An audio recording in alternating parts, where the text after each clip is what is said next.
falar da minha vivência aqui nessa cidade, né, que começou ainda quando eu era muito pequena, né, e vinha passar feriados e quase todas as férias de junho, julho da minha infância e da minha adolescência. Então, a Chica da Silva surgiu para mim primeiro, quando criança, nas histórias que meu tio, que vocês aí que moram aqui na cidade conhecem, né? Giovanni Pereira, que é a médica aqui, contava pra gente à noite, pra gente dormir.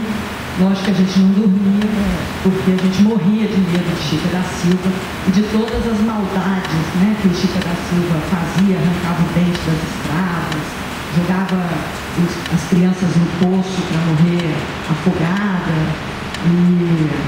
mas a gente ficava quieto no quarto. Podia não dormir, ninguém dormia, mas estava todo mundo tão aterrorizado e ficava imóvel no quarto, morrendo de medo de dormir e dos pesadelos que ia ter em torno da Chica da Silva. Depois, na adolescência, a Chica se imortalizou, né, no filme do Cacá Diegues e se configurou, né, se mimetizou com a Zezé Mota, né, e com essa personagem que a Miranda já falou, né, extremamente sexualizada, e esse poder da mulata, da mulher brasileira, né, da sensualidade feminina brasileira para conquistar os seus desejos. E depois, finalmente, quando fui para a academia, fui fazer meu mestrado, eu escolhi como tema exatamente estudar essa cidade aqui que eu frequentava desde criança, mas fui ao contrário, buscar um tema, não a Chica da Silva, fui buscar um tema que estava, de uma certa forma, completamente esquecido dentro da academia, que era o período da real extração dos diamantes. E aí, nessa época, quando as pessoas me perguntavam o que é que você está estudando, e eu ia falar, aí todo mundo virava de costas, ninguém queria saber. Perguntava, é sobre a Chica da Silva? Eu falava, não, é sobre a real extração dos diamantes. Aí a conversa já terminava. Então, nessa época, mais adolescente, mais velha, eu passei a ter ódio de Chica da Silva. Não podia ouvir falar de Chica da Silva. Mas, ao contrário, né, cada dia mais próxima aqui de Diamantina, e principalmente muito ligada, né, aos nossos três mosqueteiros, James, Kiko e Toninho, que infelizmente não está mais aqui com a gente, né, mas está em outras instâncias, né.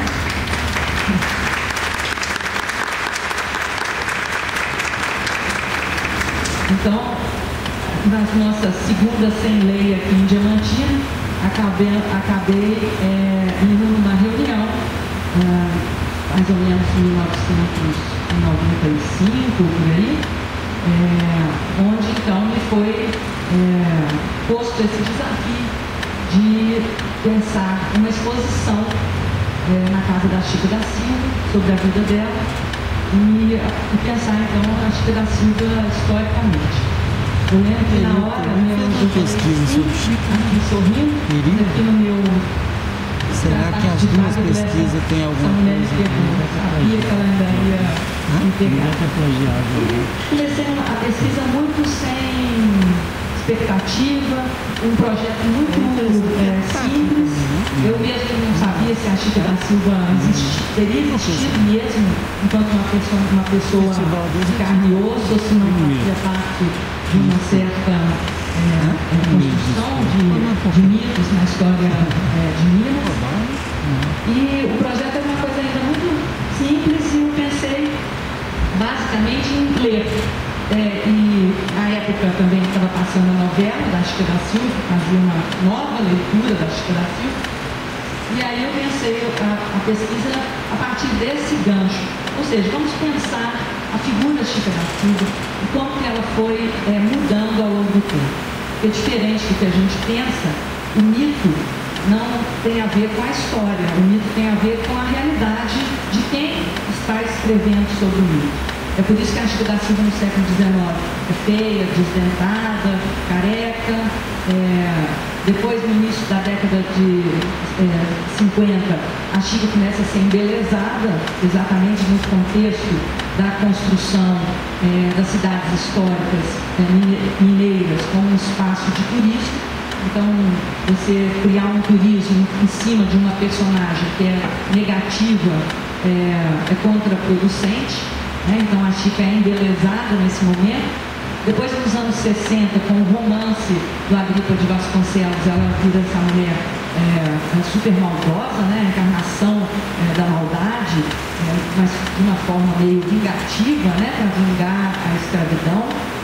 E, finalmente, nos anos 70, dentro, né, da valorização da cultura negra, do papel da mulher, ela se torna essa figura sensual e poderosa, né? Uma mulher poderosa lá no Cacá de Eggs. Então, inicialmente, a minha pretensão era simplesmente refletir sobre esse mito. Eu não pretendia nada mais que isso, mas eu tinha uma vontade muito grande de pesquisar a documentação aqui eclesiástica do arquivo da Cúria, e na época do meu mestrado, o bispo da época até disse que eu podia pesquisar, mas me apresentou um salão, né, com a documentação empilhada e falou: pode pesquisar.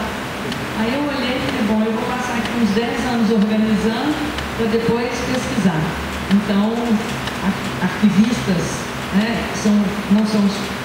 não é a tarefa do historiador, né? A tarefa do historiador pode até contribuir para isso, mas essa não é o meu papel é ir no documento já organizado.